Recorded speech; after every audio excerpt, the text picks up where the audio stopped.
Hi, my name is Todd Stiefel. I am the founder of evilpack.org. This got started because I wanted to create a super PAC that could use comedy as a way to break through barriers. We're so siloed right now in our society, and I believe that comedy is a way we can bridge gaps and find a way to reach people on both sides of the political aisle. So we created a real super PAC that is now operating a proudly nefarious, evil super PAC named Evil PAC. And that's the origin of the story. My background is in pharmaceuticals, film, and nonprofits. So this is a way to merge my entertainment background with my nonprofit background into what is a nonprofit political action committee, Americans for Prosperity. So we launched in March 2024 with real ads in real life targeting an extremist candidate named Mark Robinson, who was running for governor in North Carolina. We went after him. We went after a woman named Michelle Morrow, who is a kind of a lunatic, education lunatic who was trying to run the public schools in North Carolina. And now Evil PAC itself is launching today. So this Koch Crow store is the launch event for Evil PAC, and this store is inspired by an article that we created, which was about how the first bricks and mortar judge selling store was created, and somebody had the idea of doing it in real life, so we did. The plan at this point is to be putting out regular content on evilpack.org. We will be posting regular videos to the website and to TikTok. Articles are going on Substack, and we do plan on doing more real life advertising in the future, and we do plan on doing some more stunts down the road. Yeah. We're just starting in New York because it's Broadway and it's the best place we could think of to do something kind of crazy like this with a whole bunch of actors. So in the future, we'll probably hit other cities. We'll likely do DC at some point in time because we're so political based. And of course, my home in North Carolina is fair game as well. This is going to be a several times a week thing. So about 3 times a week, we'll be dropping new content to the website and to our social accounts. And we're going to keep this as a long-term venture to build our audience and to help be an engine to help fund and allow us to do the real life comedy advertising that we're doing targeting specific extremist individuals. I'm Paul Soder. I'm the creative director of Evil PAC and Americans for Prosperity. So I come from a film and TV background, started out in New York City making film. I've done about 7 or 8 feature films, TV shows, the Super Troopers franchise, Beer Fest, and I've also worked in advertising. So when Todd wanted to have somebody come on board who could work in the kind of marketing space and in the entertainment space, it was actually a great way to meld the two things that I do for a living. So I've come on board and help him write content for the website, help him write content for the activation, and just basic creative direction. The challenges of the activation or the website? Okay.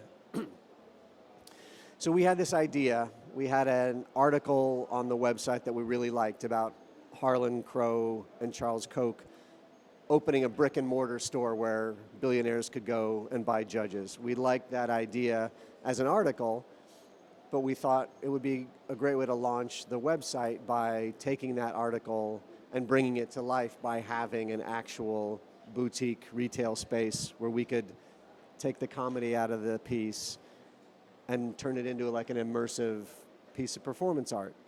And I've done that a little bit in advertising, but yeah, it's always a production. So we have a great agency partner in Concierge Club, finding a great location in Soho where there would be some foot traffic, a place that would look like a high-end retail boutique, but that a place that we could throw stuff up on the walls, where we could create like a museum type of atmosphere, where we could have another room where we show people the website and talk about it.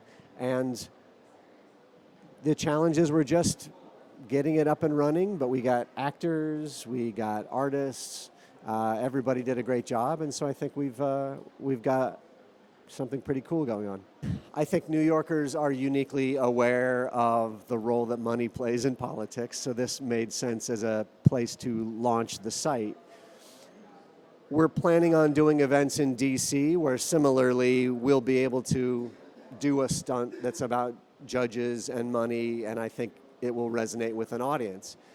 We want people all over the country to enjoy the site, to get the humor. We're doing everything we can to not be hyper-partisan. There are examples of unethical behavior, corrupt behavior on both sides of the aisle, and Evil Pack website does its best to show you funny examples of both of those things. So we may have a satirical article about Clarence Thomas, but we'll also have satirical articles about Sotomayor, who has done some kind of shady stuff with her book deals and using government employees to strong-arm universities and bookstores into buying her book.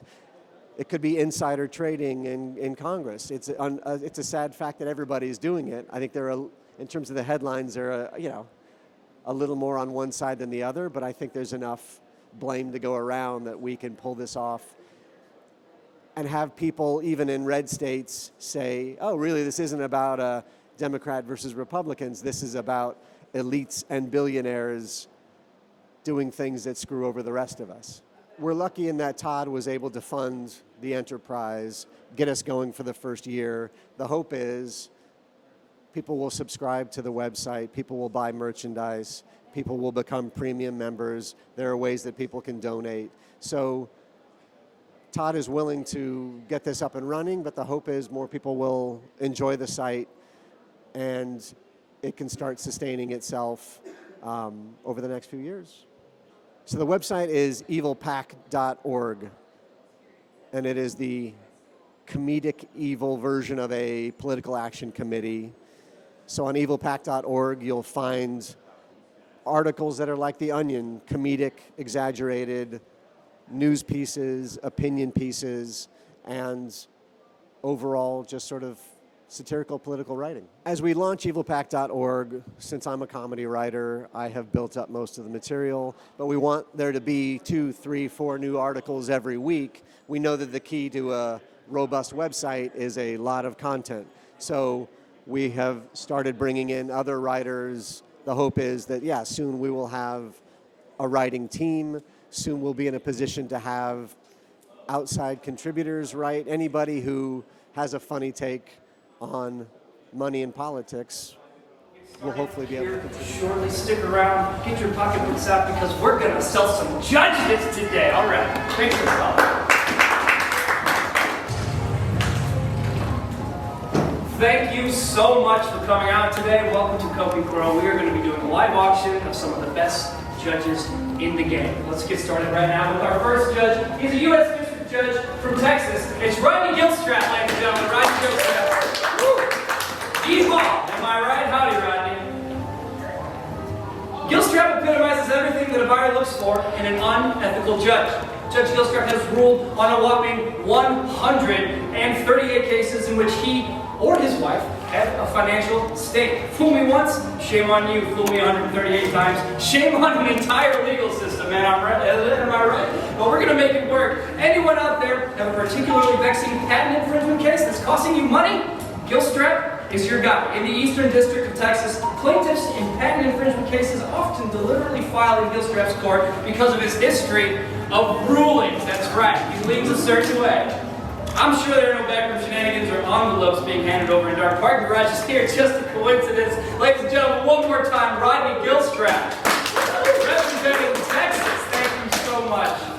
Next on the block, we have federal judge Janice Sammartino. Welcome, Janice. Let's give Janice a round of applause.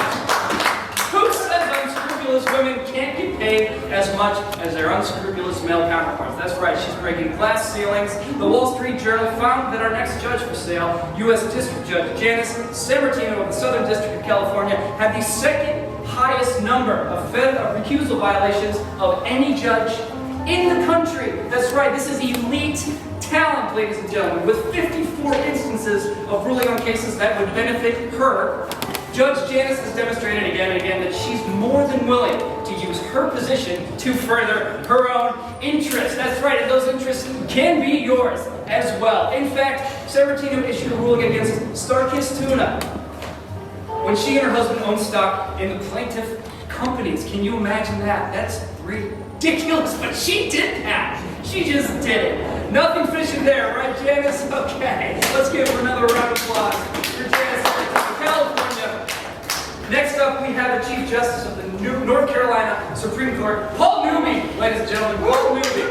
Don't let the last name fool you. This guy is an old veteran. For a guy who graduated from a prestigious Duke University, Paul Newby seems to not understand the definition of conflict of interest. That's right, since 2015, Chief Justice of the North Carolina Supreme Court, Judge Newby has heard 6 cases involving Duke Energy, a utility company in which he and his wife have a direct financial stake. That's right, of those 6 cases, does anyone want to guess how many times Judge Newby ruled in favor of Duke Energy? Any guesses? 6 cases. 6. That's right! He's 100% batting 1,000, ladies and gentlemen. He made judgments guaranteed to line his own pockets. Maybe some lucky person in this room will be the one to make it 7. So get out your checkbooks, put your hands together for Paul Newby, ladies and gentlemen.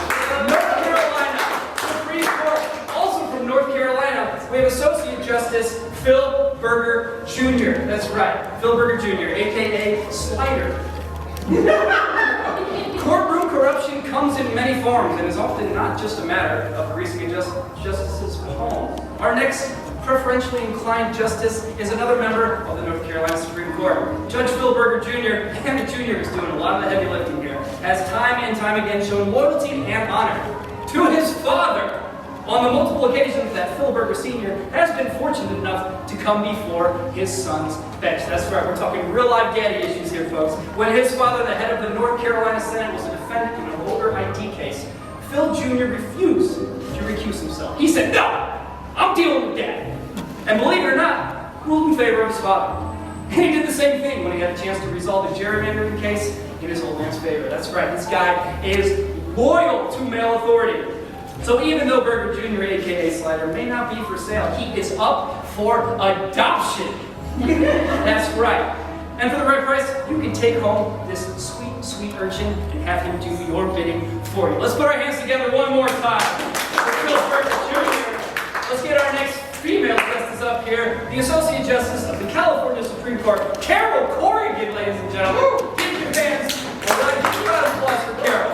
That's right, in 2021, just 4 years ago, California Supreme Court Justice Carol Corrigan granted a petition for review in a case involving the media company Tegna. What the Honorable Judge Corrigan failed to mention is that she owned between $10,000 and $100,000 in Tegna stock. When a journalist from the Sacramento's ABC affiliate sued to force transparency, Judge Corrigan suddenly remembered that she had a vested interest in the ruling on behalf of Tegna, chalking it up to a clerical error because she is human after all. Even state Supreme Court justices can be forgetful.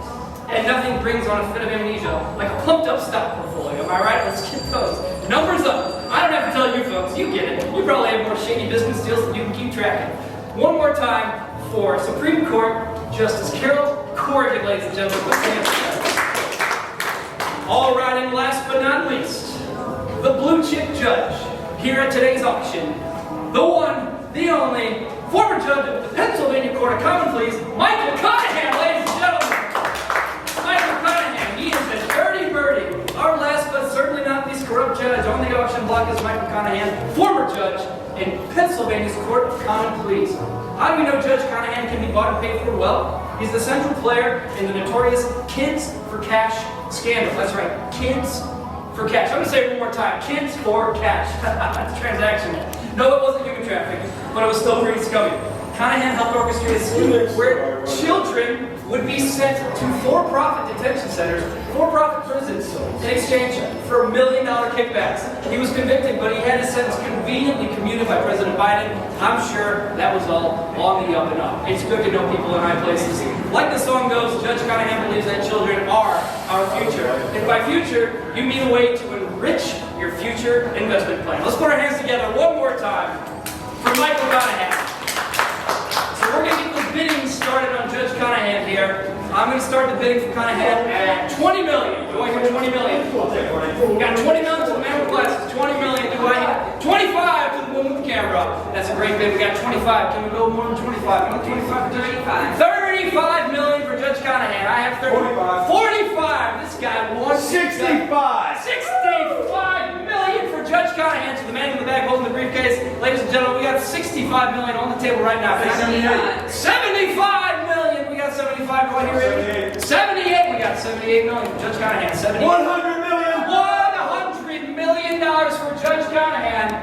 Going once. Going twice. Sold to the man in the white shirt for $100 million. This is democracy at work, ladies and gentlemen. These United States. All right. Let's just have a briefcase. You want to get a picture